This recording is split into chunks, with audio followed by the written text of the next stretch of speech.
Nosotros ayer, de hoy, hemos visto los modelos probabilísticos de las técnicas probabilísticas, los modelos probabilísticos, las probabilísticas de muestreo. Y como le aclaraba a los compañeros y le aclaro ahora también a los compañeros del laboratorio, tanto modelos probabilísticos como no probabilísticos los podemos utilizar en investigación cuantitativa. No así en investigación cualitativa. En investigación cualitativa, limitados a los modelos no probabilísticos.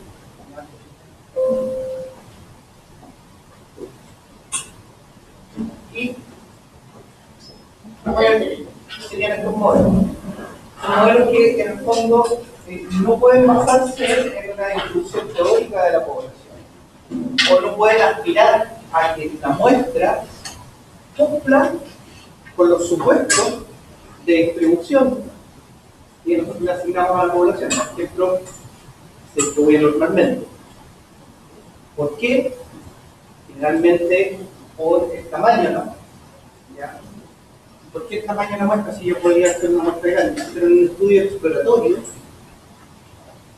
lo que nosotros vamos a tratar de recopilar, más que la cuantificación de los atributos, que es lo que hacemos en el modelo cuantitativo, es cuáles son estos atributos. O sea, tratar un curso,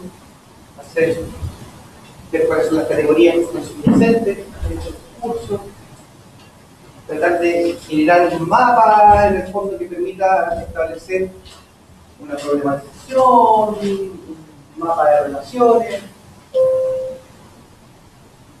Entonces, implica que en estos modelos exploratorios, en estos estudios exploratorios, de una u otra forma, vamos a estar limitados a que el tiempo corto, que tiene que abarcar muchos de estos discursos, es inalcanzable muchas veces. Entonces, ustedes hacer una tesis cualitativa y utilizar el modelo probabilístico y dijeron que voy a sacar una muestra de 45, 50 personas, las cuales voy a hacer entrevistas de posibilidad, cada una de ellas, y en un estudio cualitativo, una entrevista en una persona no basta para saturar estas categorías, porque tú tienes que empezar a reentrevistar 2 o 3 veces, una vez escuchado 4 veces de que están entrevistando a una pura persona o un grupo. O sea, inalcanzable. Imagínense con transcribir toda esta cantidad de entrevistas.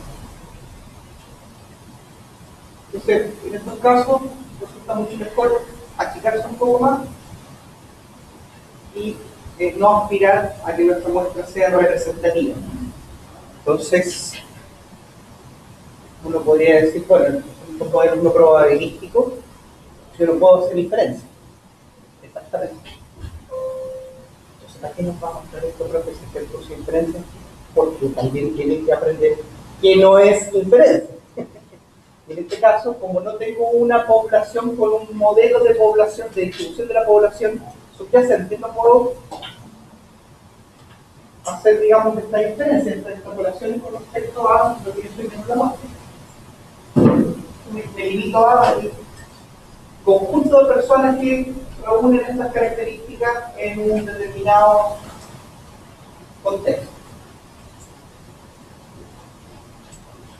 Curso,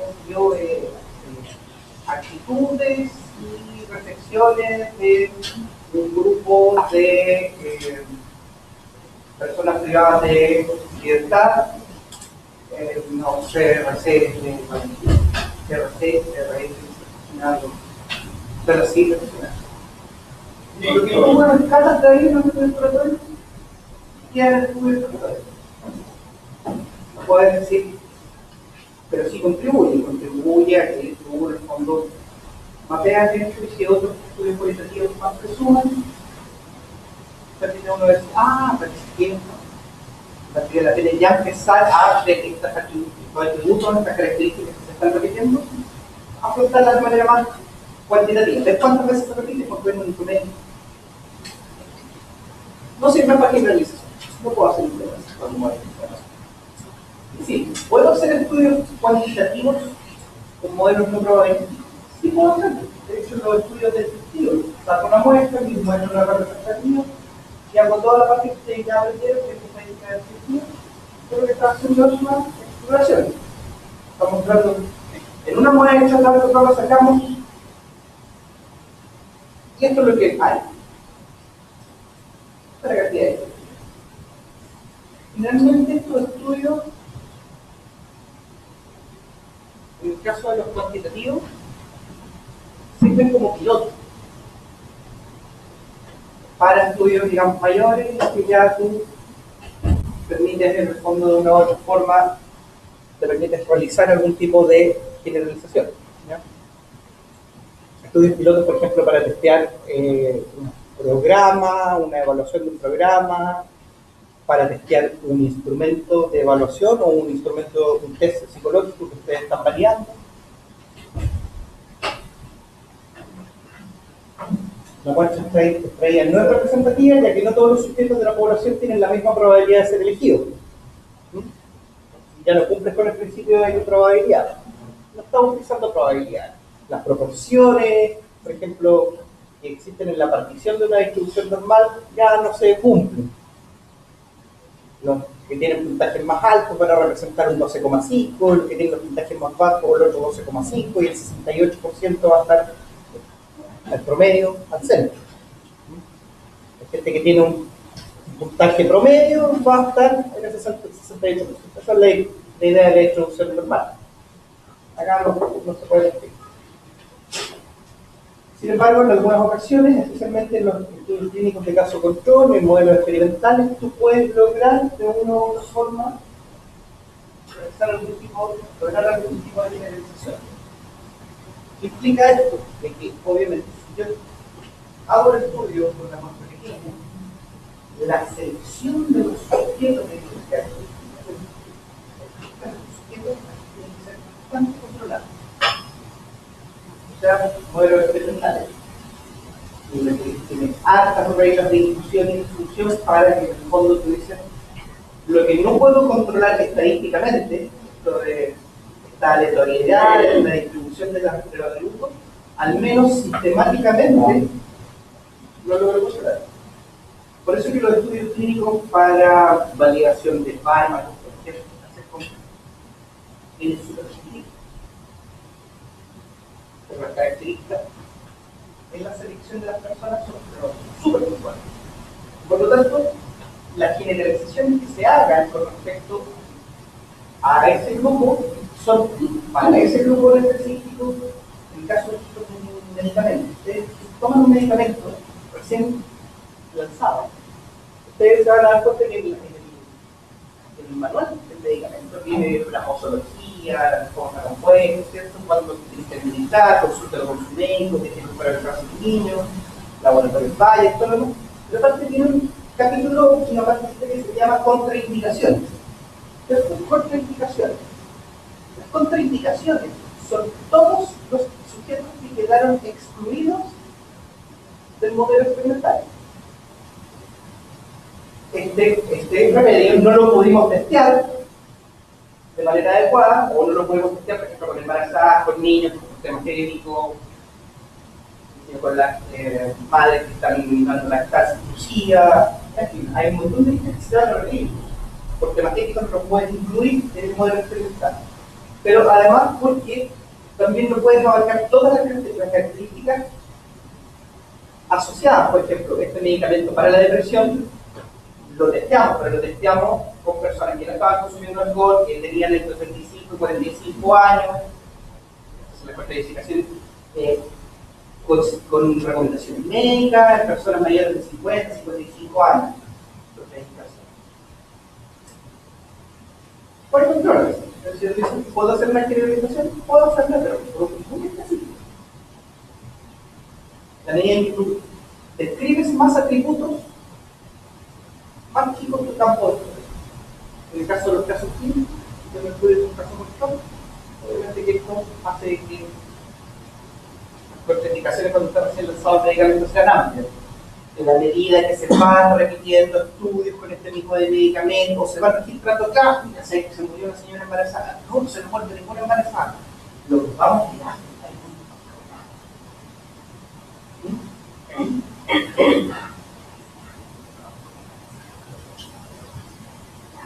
Vale.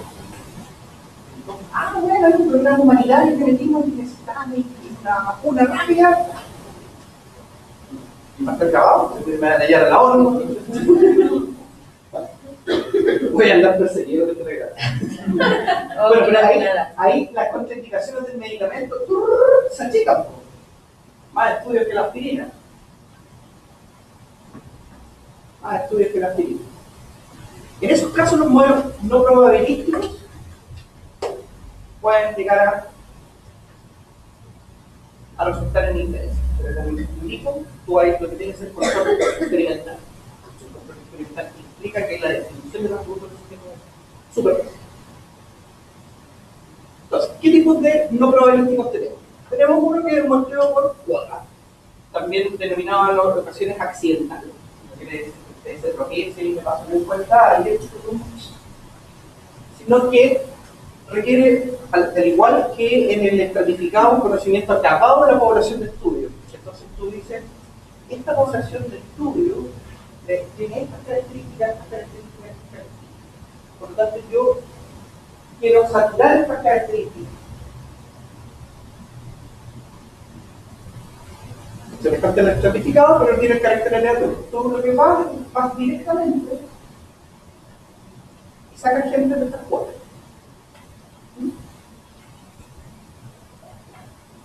Anda y ponte en la esquina del semáforo de...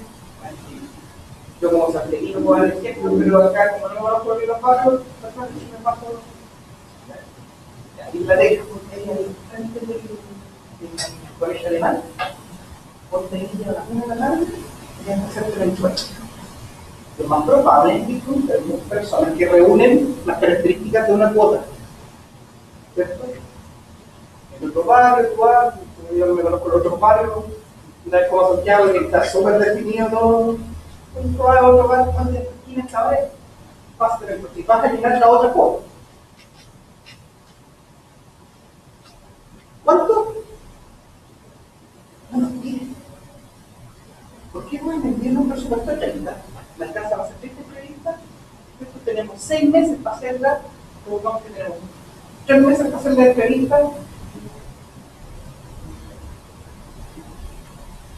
A profundidad, o una encuesta, no es nada.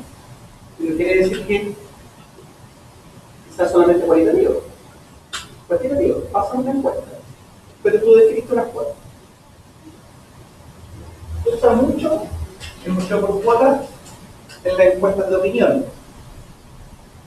Las encuestas políticas, me llaman por teléfono, me da su room, me da su room, me da su room, me da su room. Este loco se gasta 80 lucas en ropa, 120, ¿cuánto es? 120, 120 lucas en ropa toda la semana. Y es profe de estadística. Llámalo. Si tienes tu teléfono, tu software, te llaman. Porque está ahí dentro de un segmento socioeconómico determinado, si ABC 1.1. Ya está perfecto. Estoy soñando, pero por un poco chuzado. Así que, en encuestas de opinión, ahí ellos van directo y empiezan a llenar con segmentos las cuotas que ellos quieren describir. Necesitamos levantar información con respecto a las trayectorias de los pacientes de depresión en el curso de su tratamiento. No solamente dentro del contexto clínico, sino que en el contexto familiar. Se pasa y dice, ok, vamos a buscar a estas personas en el tratamiento de depresión. Fijaste la cuota, ¿cuánto entraría por qué se hecho? Y empieza a indagar sobre cómo ellos viven el proceso de terapia, cómo lo complementan en su vida familiar, levantan la información y hacen una buena descripción descripción de esto. Un estudio exploratorio bonito. Mucho con cuota. Y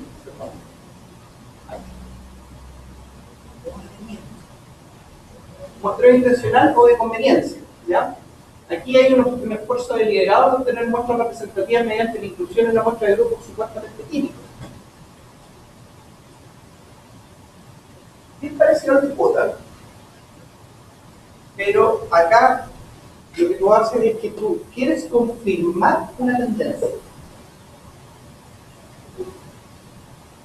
La gente votó por la UDI en Paquipún.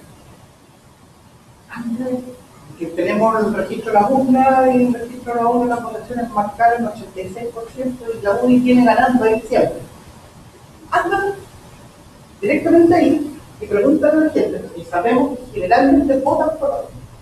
Si Panguipulli tiene 20.000 habitantes, entre 20 tiene 500 personas. Pregúntale su intención de voto. ¿Cuánto nos alcanza por persona? Aquí tenemos a 10 lucas por 50 personas. Tenemos 10 lucas por encuestado. Por fuera. Bueno. Y va y compruebas si se va a cumplir, hacer una predicción y se puede ver si se cumple la tendencia. Vas y quieres ver la flexibilidad o elasticidad en la demanda de cartera. Voy a volver con la revolución, no hay otra demanda de cartera, de cartera Gucci, la flexibilidad en la demanda de cartera Gucci según el precio del dólar.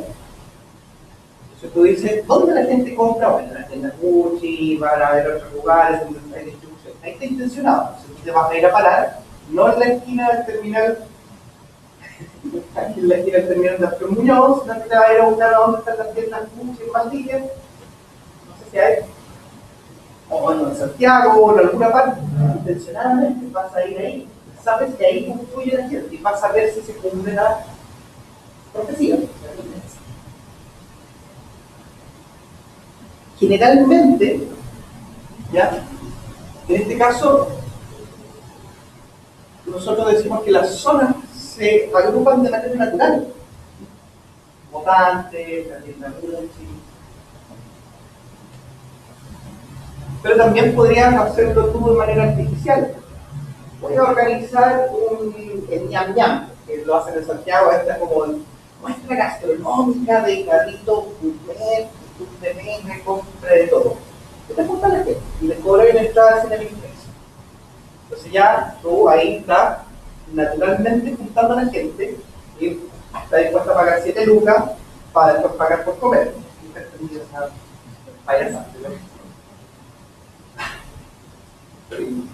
Entonces adentro tú vas y te contratas, lamentablemente todavía el sistema funciona así, te contratas un par de chiquillas, van ahí y van con los papelitos, puedes hacer una encuesta, entonces está el viejito medio curado, no pasa nada. Esto también va a salir para usar. Estoy describiendo lo que pasa hoy en día en los estudios de mercado. ¿Usted estaría dispuesto a probar una nueva cepa combinada de Nerlot, Cabernet junto con su arepa?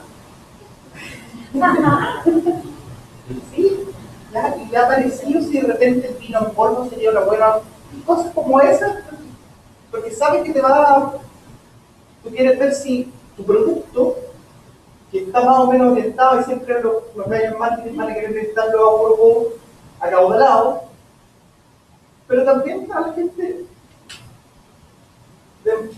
digamos, de estos socioeconómicos más bajos, que son también grandes consumidores de productos con demanda inelástica, detergentes, pañales, pan, aceite, arroz. Estaría dispuesto en sus compras de incluir más de medio kilo de arroz de la vaca, volver a con más de medio kilo de arroz. Y al chico de por la semana, ¿2 lucas, 3 lucas? Medio kilo de arroz, 4 porciones.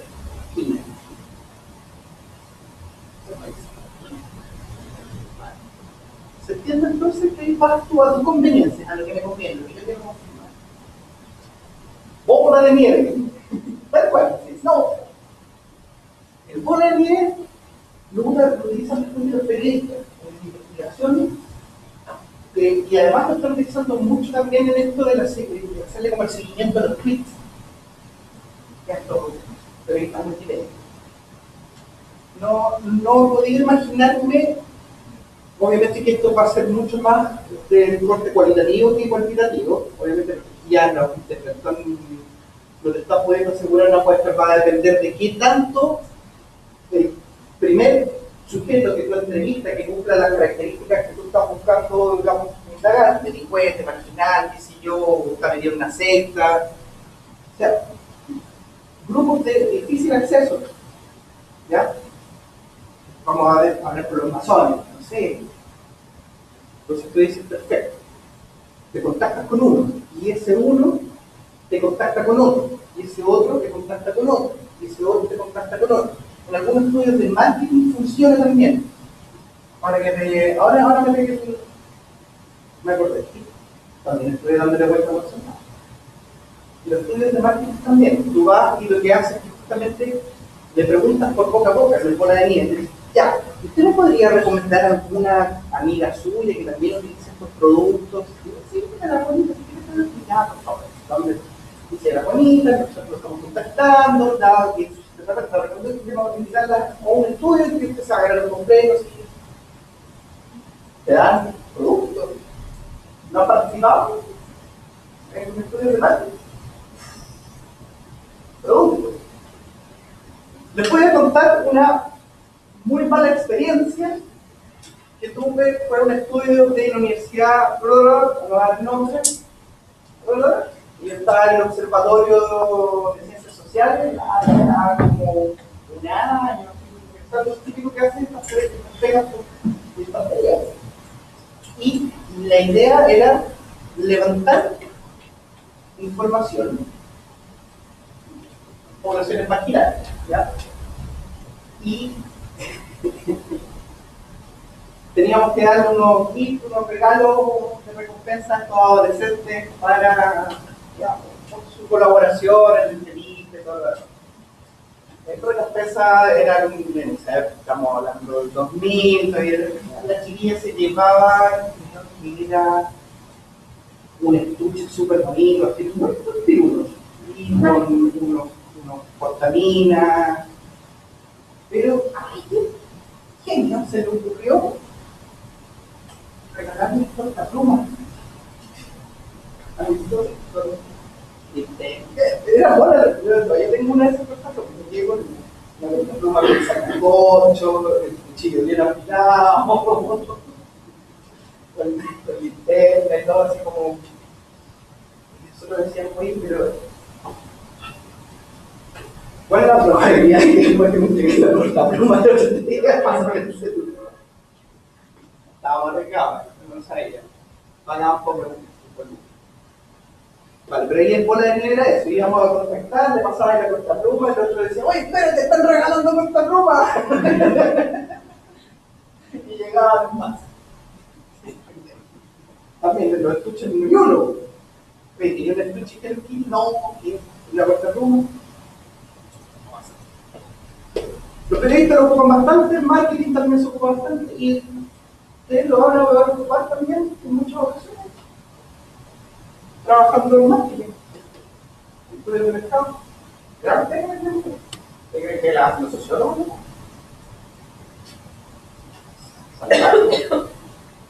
Eso es bola de nieve. ¿Se entiende? También podemos colocarle la denominación que le dan los gringos, pero yo le llamaría boca a boca. ¿Ah?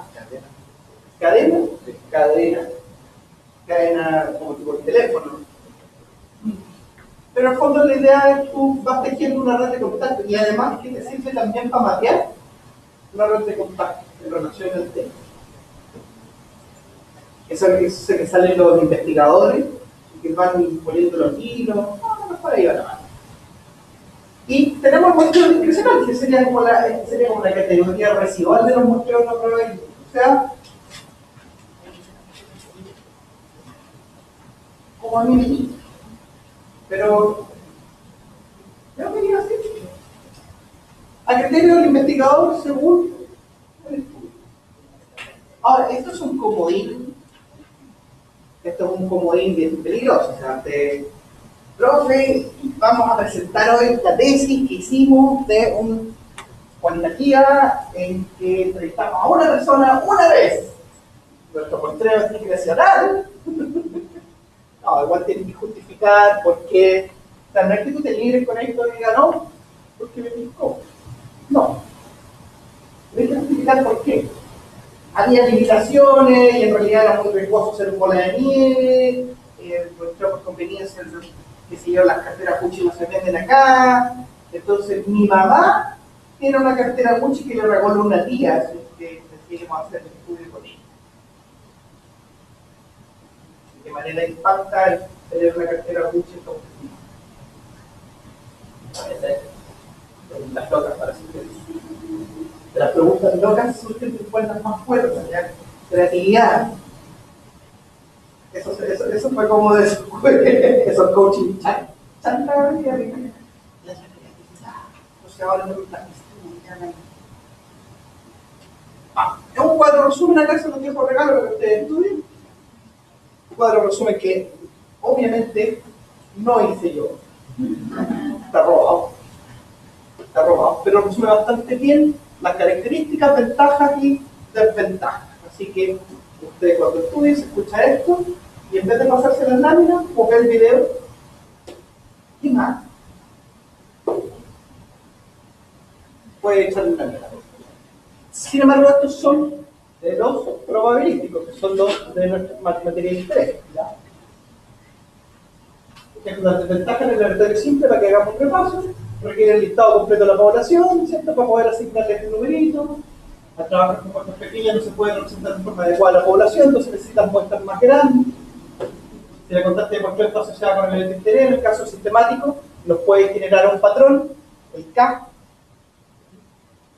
Se ha de conocer la distribución, en el caso del certificado, se tener un buen conocimiento de la población. Obviamente tú haces el levantamiento vía literatura, vía censo, del fenómeno que quieres. Y en el caso del conglomerado, acá el error estándar es mayor que en otros tipos de muestreo. ¿Por qué? Por una razón bastante simple, porque el conglomerado lo que hace es tomar el promedio de los individuos como el valor propio de cada unidad. O sea, en el hospital, yo paso una encuesta, hago un muestreo por conglomerado, en la escuela o en un hospital, y le paso una encuesta a 10 personas. Saco el promedio de los puntajes, pero junto con ese promedio de puntajes que tengo también, desviación estándar. Y esa desviación estándar, al momento de yo promediar los puntajes de los conglomerados, porque el conglomerado, recuerden que es la unidad de estudio, es el conglomerado, no los sujetos. No voy a estar capturando la varianza, la desviación estándar de los individuos. Y eso me va a generar mucho error. Conglomerado 1, conglomerado 2, conglomerado 3. A o A, B, C. ¿Cierto? Entonces, estudio los sujetos acá y obtengo acá promedio 5,5, acá promedio 6,5 y acá promedio 6. Con desviación estándar de 1, 0,2, 0,5. Desviación estándar grande en este, desviación estándar chica en este, desviación estándar grande en este. Sin embargo, como es un muestreo por conglomerados en estudio, la unidad de estudio no es cada uno de los sujetos, mis inferencias no van a ser por los sujetos, sino que van a ser por los conglomerados. ¿Qué es lo que pasa? Al momento que yo saque el promedio, yo voy a promediar este con este con este. Y estas desviaciones estándar no van a estar, digamos, capturadas en este nuevo promedio. Supongamos 5, 6, 5, 6, 5 y 6, 12 y 6 son 18. 18 por 3 me da 6. Ese es el nuevo promedio. Pero la desviación estándar no va a ser ni la suma de estas desviaciones estándar ni nada, sino que va a ser la desviación estándar es, o sea, 0,5, menos 0,5, 0,5 y 0, ¿cierto? Esto al cuadrado, y me da una desviación estándar mucho más pequeña. ¿Pero qué va a pasar? Esto de acá se va a transformar en error, una desviación estándar de error que no puede aplicar, porque son características de los sujetos. Esto se soluciona con una técnica que se llama multinivel, ¿ya? Que en el fondo considera las características de los sujetos, las variaciones de los sujetos y además las variaciones y las características de los conglomerados. Es una técnica que se usa mucho en la educación, ¿ya? Pero es una técnica avanzada que requiere que tengas una gran cantidad de conglomerados. Estamos hablando de 50 conglomerados. Por lo tanto, unidades de estudio 50 para arriba, y dentro de cada colegio 50 niños más. Se multiplica 50 por 50 y va a ver que la muestra es grandota.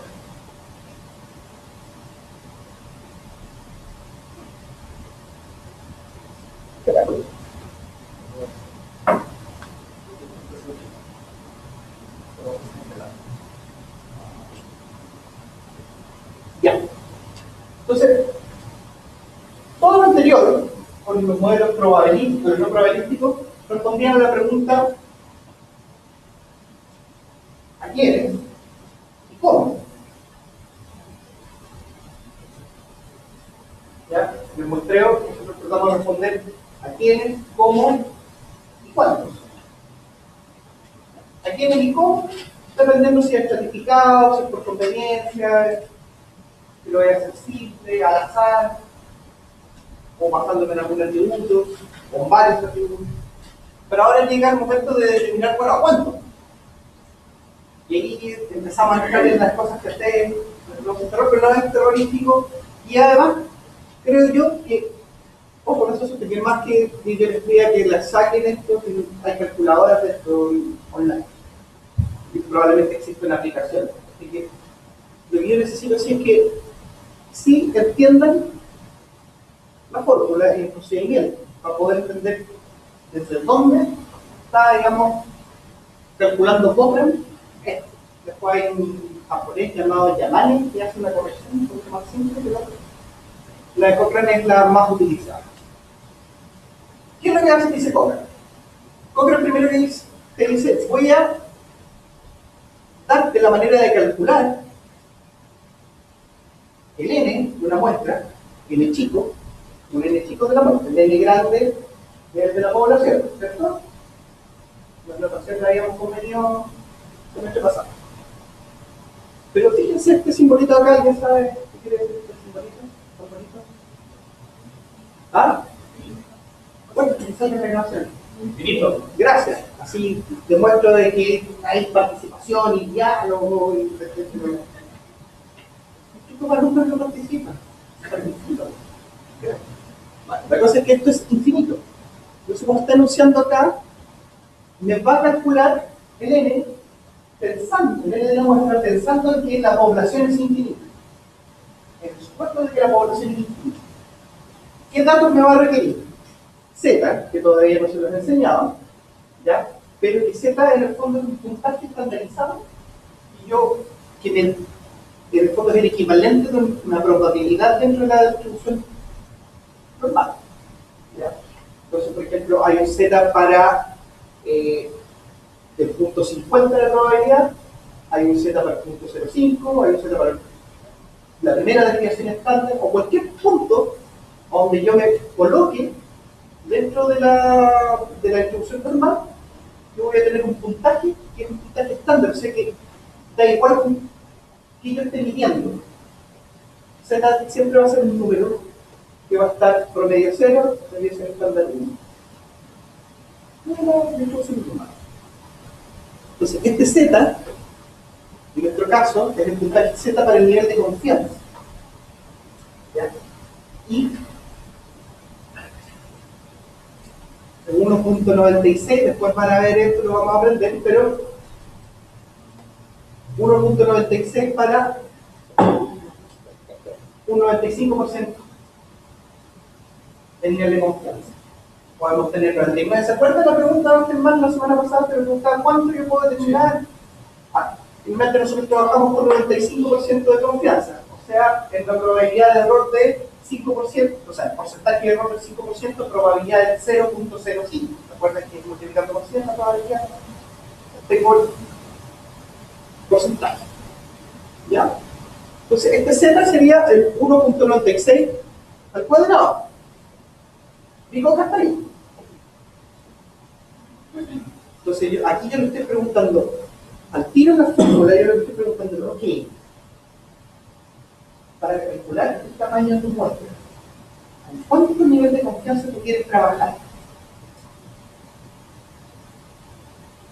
¿Cuánto nivel de confianza? Hay que ser que si trabajo con mayor nivel de confianza, el Z, este de acá, es un factor multiplicador, me está multiplicando, ¿cierto? Me ajustaría la parte de arriba. Si tengo un numerador mayor que el denominador, me va a dar un número grande. Si tengo un numerador pequeño, menor que el denominador, voy a tener un número decimal, un número pequeño. Entonces determina al tiro el coste de la muestra, dependiendo de tu nivel de confianza. Tamaño muestral va a estar determinado, entonces, en gran medida por tu nivel de confianza. Si yo lo hago al 99% de confianza, voy a tener que sacar una muestra más grande. Me va a dar un número más grande al final de la división. Si yo digo, ¿sabes qué? En realidad lo voy a hacer al 90% o al 80%. Pero lo voy a hacer al 80%. Entonces vas a requerir una muestra más chica, ¿no? Porque estás asumiendo de que vas a cometer un 20% de error. Por lo tanto, puedes sacar muestras chicas. Eso ustedes lo saben, ¿cierto? Muestras grandes me reducen el error, muestras chicas me ganan el error. Matemáticas. Bello. Eso es lo que te dice el Z. P es la proporción de individuos con el atributo.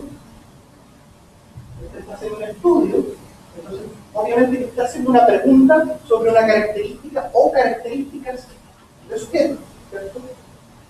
Color de piel, género, si fumo marihuana, si tiene más o menos plata, da igual. Entonces te dice, ¿cuál es la proporción de individuos con estos atributos? Si yo coloco muchos atributos, la proporción de individuos va a ser pequeña. Por ejemplo, de la población chilena, si nosotros vamos con el estudio de las carteras Cuchi, sería mujeres,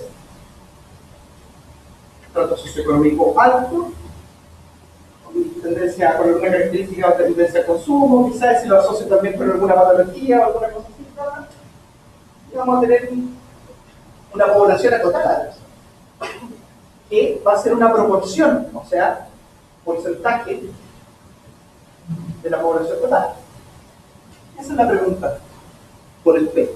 Y el 1 menos P es la proporción contraria, los que no son. Entonces yo tengo que multiplicar los que son, lo que yo estoy estudiando, versus lo que no estoy estudiando, y eso multiplicarlo con el cuadrado de mi nivel de confianza. Y esto dividido por 4. Intervalo de confianza, nivel de error. Si yo estoy sacando el 95, mi nivel de error va a ser 0.0. Entonces, si yo estoy dispuesto a chuntarle menos, este se agranda más, ¿cierto? Si yo me siento muy confiado, 95, este va a ser 5. Si acá yo pongo 90, este va a ser 10, va a crecer. Por lo tanto, mi muestra va a ser más chica. El numerador, si yo lo agrando, el denominador se achica. Los dos están al cuadrado. ¿Por qué están los dos al cuadrado? Porque yo acá estoy multiplicando una parte por otra parte de un todo. Entonces voy a obtener un área. P por 1 menos P son dos partes de la misma de la misma área. Por lo tanto, tengo que obtener un área acá y tengo que obtener un área acá, para que todos estén en la misma dimensión. Cuadrado y cuadrado. ¿Sí? Ese 1,95, o sea, 95%. 1.96. 96. Ese es el nombre. ¿Siempre va a ser ese número? ¿O cuando la cosa es más grande o menos? ¿O hay que buscar un cuadrito? Sí, o sea, tenemos la tabla. En estricto rigor yo creo que no nos vamos a mover del 1.96 al cuadrado, que da 3.84. ¿Ya?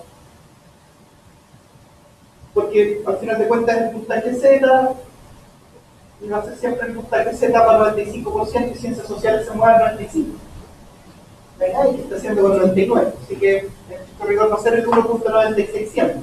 Así que ahí tú ya al tiro pones 3.84.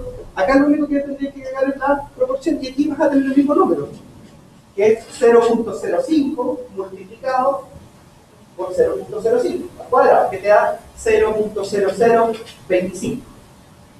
Está agregando un decimal más, un al 25 que estamos acostumbrados a multiplicar este cosas.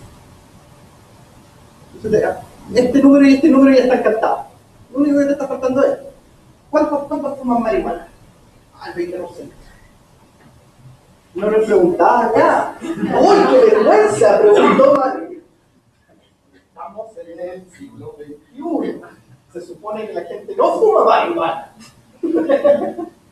Ya, ¿cuánta gente fuma marihuana en la población? Estamos estudiando los marihuaneros.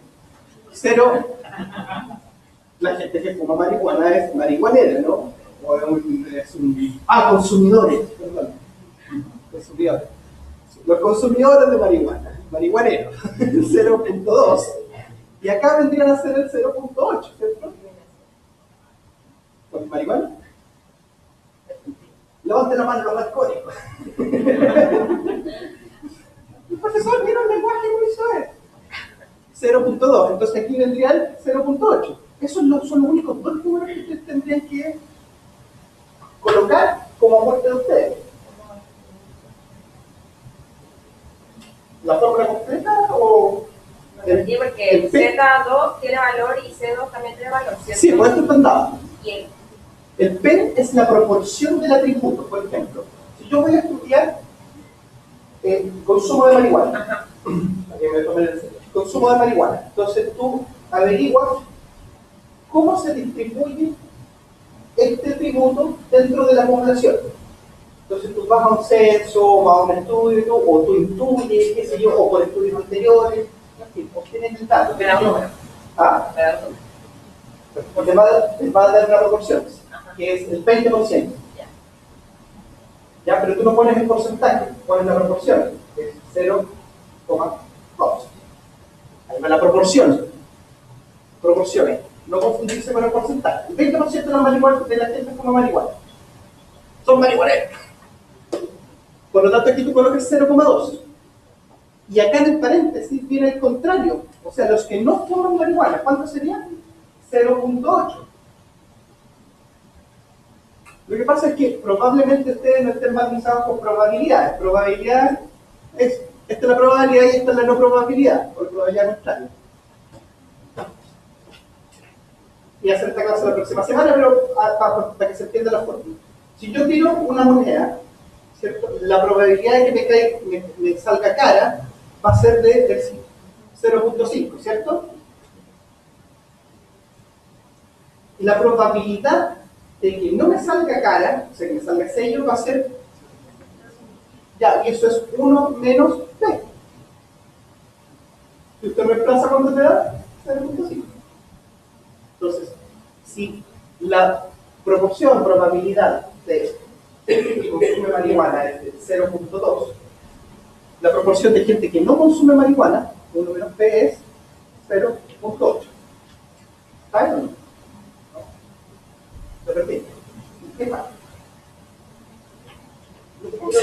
Te quiero ver el próximo año. No, enterramos menos. P. Ya, la P, eso me lo va a arrojar el estudio, el porcentaje, la proporción de los individuos que consumen cannabis. Cuando haces una investigación, tú te planteas la pregunta. Yo quiero estudiar si el consumo de marihuana afecta en el rendimiento académico. ¿Ya? Entonces tú dices, perfecto, haces primero un levantamiento de la información, un estudio de la bibliografía. Ya cuánta gente, y entre medio de eso tú vas a tener un dato, que es, según el CENDA, el 20% de la población chilena consume marihuana. Sí, el porcentaje es simplemente una proporción multiplicada por 100. Es una manera intuitiva de entender las proporciones, o la probabilidad. Las proporciones, chiquillos, vuelvo a repetir, las proporciones son el estadístico. Las probabilidades son el parámetro. Las probabilidades no las tengo ahora, las proporciones sí. Yo tomo una muestra, una muestra, y la proporción de hombres va a ser un número que yo estoy registrando en ese momento al momento de sacar la muestra.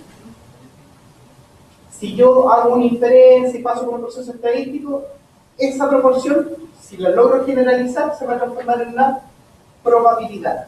Es probable que el 0,2, si me cuesta mucho entender probabilidad porque va entre 0 y 1, una manera, digamos, amable de decirle a la gente, en una proporción de cada 100 personas, 20 consumen. Eso es el porcentaje, es multiplicando la proporción o probabilidad por 100. Entonces tú vas y averiguas, ¿cuánta gente toma marihuana en Chile? El 20%. Entonces en tu P, tú vas a colocar 0,2. ¿Y 1 menos P cuánto sería? 1 menos 0,2. Claro, saca tu calculadora ahora, no right now. Ahora. ¿Qué hago? 1 menos 0,2. Quítale a 1 todo lo marihuana. Si la proporción total, o sea, el pastel es 1, ¿cierto? ¿Menos? Yo puedo tener, o sea, no tener el pastel y eso es 0. Puedo tener el pastel completo y eso es 1. Puedo tener la mitad del pastel y eso es 0,5. Puedo tener 3/4 partes del pastel y eso sería 0,75. O puedo tener un cuarto del pastel y eso sería 0,25. O puedo tener un tercio del pastel y eso sería 0,3. 3 periodos para los más busquillos. ¿Estás cansado? Sí. Ya. ¿Te sentías? Para que todo te sirve. Para todo te sirve. Entonces, tú tienes ahí, y te dice, 20% de la población como marihuana. 0, entre 0 y 1 sería el 0,2 tu proporción. Entonces ahora tú tienes que saber cuáles son los que no fuman, cuántos son los que no fuman marihuana. Al 0,2 le resto. Al 1, más todo el pastel. Le resto el 0,2. Diagrama de Venn. Tengo el pastel completo, ¿cierto? 20%, 0,2, fuma marihuana, ¿cierto? Para yo saber cuánto en esta parte, tomo el 1 y le resto el 20%. Y te va a dar 0,8. 0,2 más 0,8 te da 1. No fumes más marihuana antes de venir a la clase.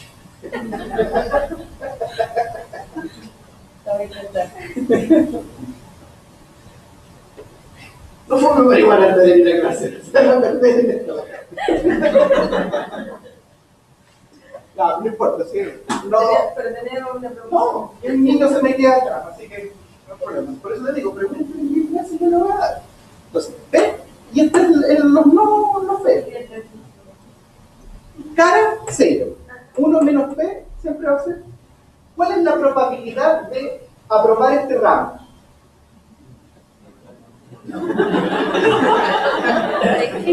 O, esta es una pregunta que les tocó. Si la probabilidad de aprobar este ramo es de 0,2, ¿cuál es la probabilidad de no aprobar este ramo? 0,8. Una muy buena pregunta de prueba, de ánimo. ¿No te acordás? Pero en la respuesta no estaba el 0,8, sino que estaba 0,75 y entre ellas estaba 1 menos P. Esa era la respuesta correcta. ¿Cuál es la probabilidad de no aprobar el ramo si al aprobar el 0,2, 1 menos P?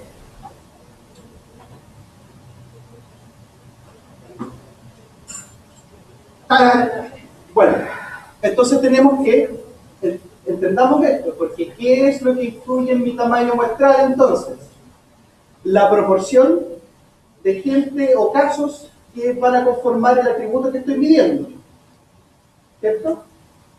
Esto me va a dar un resultado, 0.2 por 0.8 me va a dar 1.6.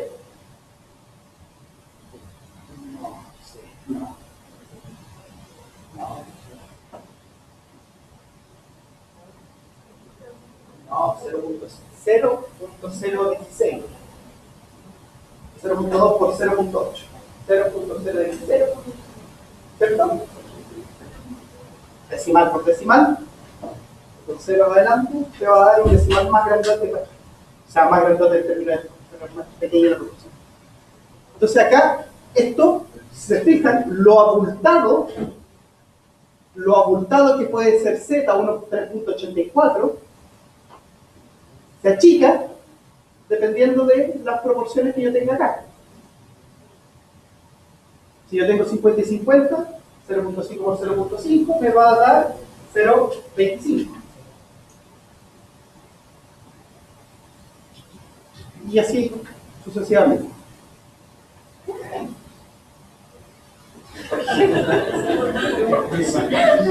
¿Qué otra cosa puedo decir?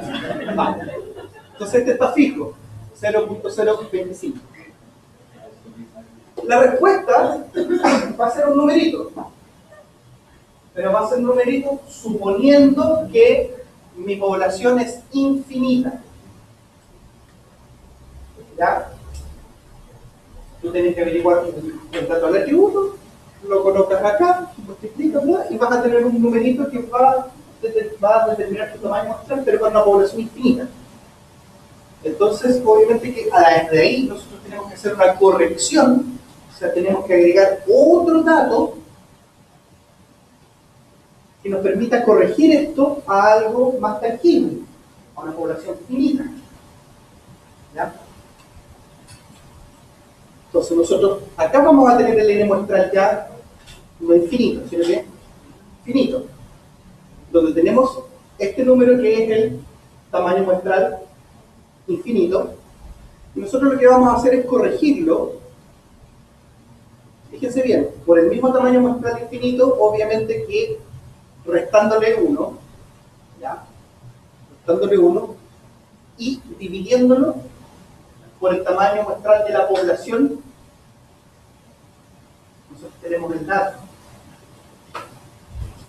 ¿Por qué? Porque si usted dice, mira, mi estudio va a ser sobre la población de Valdivia que fuma marihuana.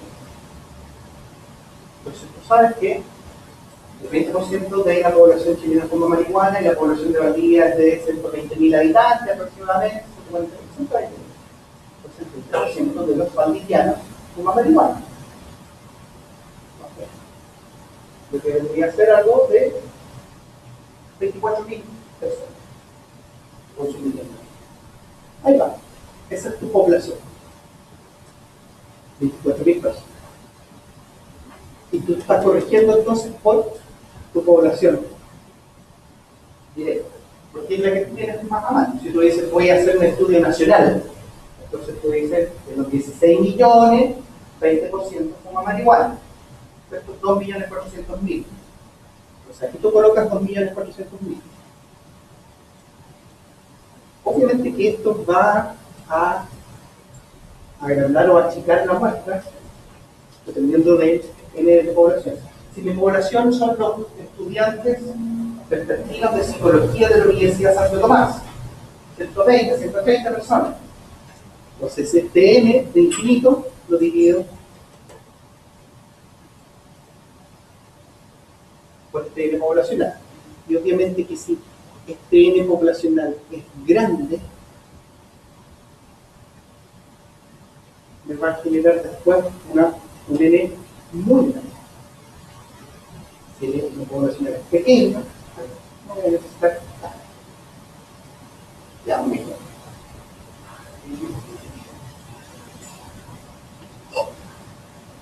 ¿Cómo es eso? ¿Cómo lo supo?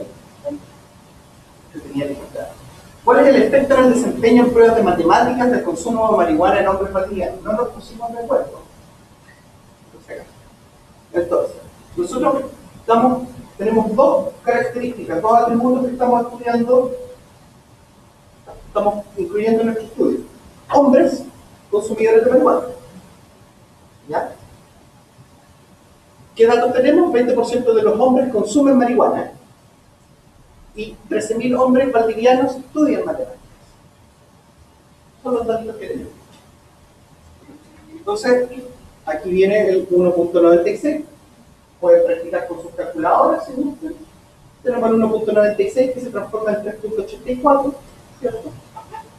Y acá nosotros tenemos el 0.2 y el 0.8. El 0.2 fuma marihuana, el 0.8 no fuma marihuana.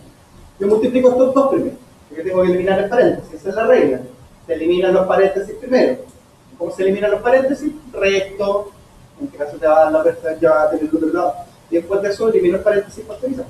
Entonces, multiplico este paréntesis. Y te va a dar 0.016, eso es lo que digamos convenido. Y después lo multiplico por 3.84. Y eso me va a dar un numerito. Y ese numerito lo divido por 0.05 al cuadrado, que es 0.0025. En este caso nos da 245 personas. Si ustedes se fijan, en base a esta fórmula, nosotros podríamos armar perfectamente una tabla. Es cosa de ir colocando. Y si es 1% el que fuma, y si es 2% el que fuma, y si es 3%, porque te va a ir dando los números, y estos van a ser majoritablemente van a ser esto. Si es el 1,5, el 1,7, depende del intervalo que tú vayas saltando. Tú puedes hacerlo en Excel, puedes colocar esto y te van a dar. ¿Sí? ¿Ah?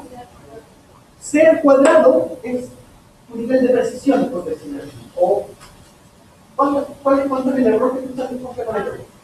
En este caso es 5%, porque tú te la jugaste por un 95% de confianza en que vas a darle a eso. Si tú aumentas este, reduces este. ¿Ya? Y bajaría. Te da 245. Ojo, que es un N muestral, población infinita. Entonces, ¿qué hago después de eso? Hago una corrección para la muestra finita. Ahí está la fórmula. Y nosotros lo que tenemos que hacer es agregar el 245, ¿cierto? A 245 le restamos 1 y nos va a dar 244. Dividido por 2600. Recuerda que primero despejo acá el numerador y después resuelvo la fracción para luego sumar el 1. Este número acá me va a dar un número decimal con 0 y aquí se agrega el 1, entonces va a dar un 1,00 y tal. ¿Cuánto da? O sea, que lo sacó, y ese 1,00 y tanto va a dividir el 245.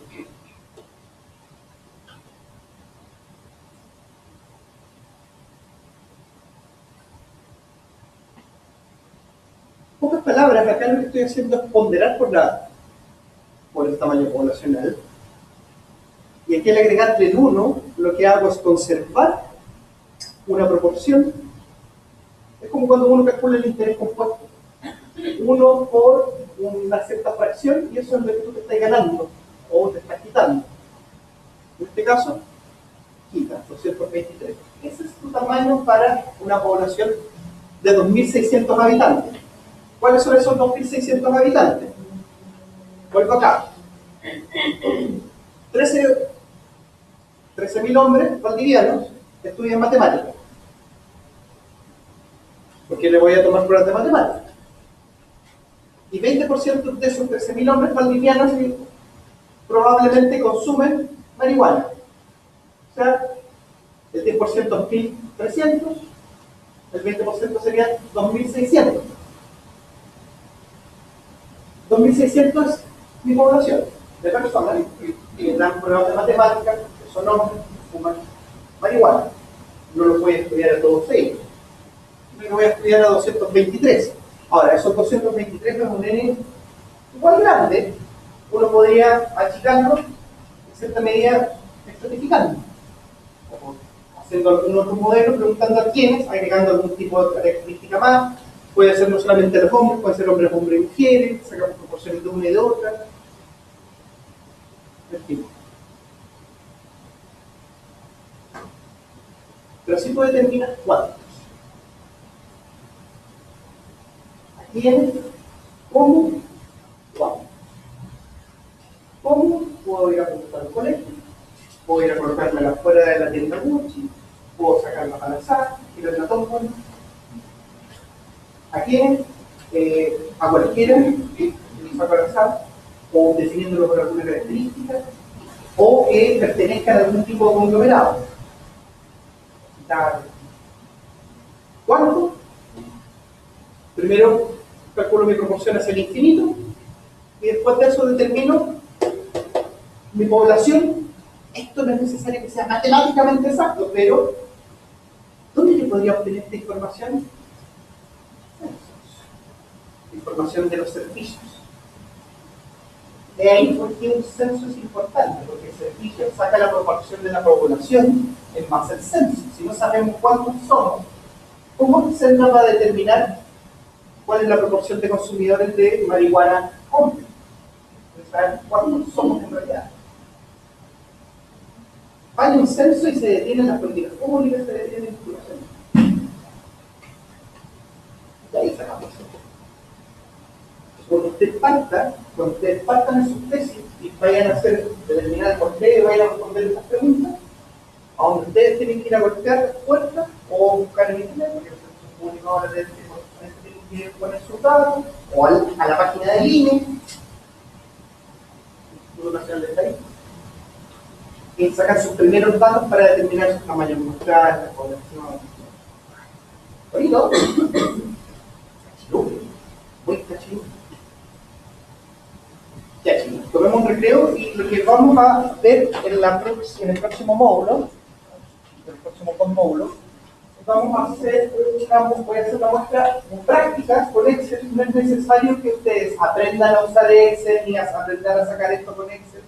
Lo que yo quiero es que ustedes vean en la práctica cómo van a funcionar los distintos tipos de muestreo. O sea, ven un grupito en una base de datos chiquita, ¿ya? Así que nos encontramos 21:34, 5 para las 10, por favor, ¿ya?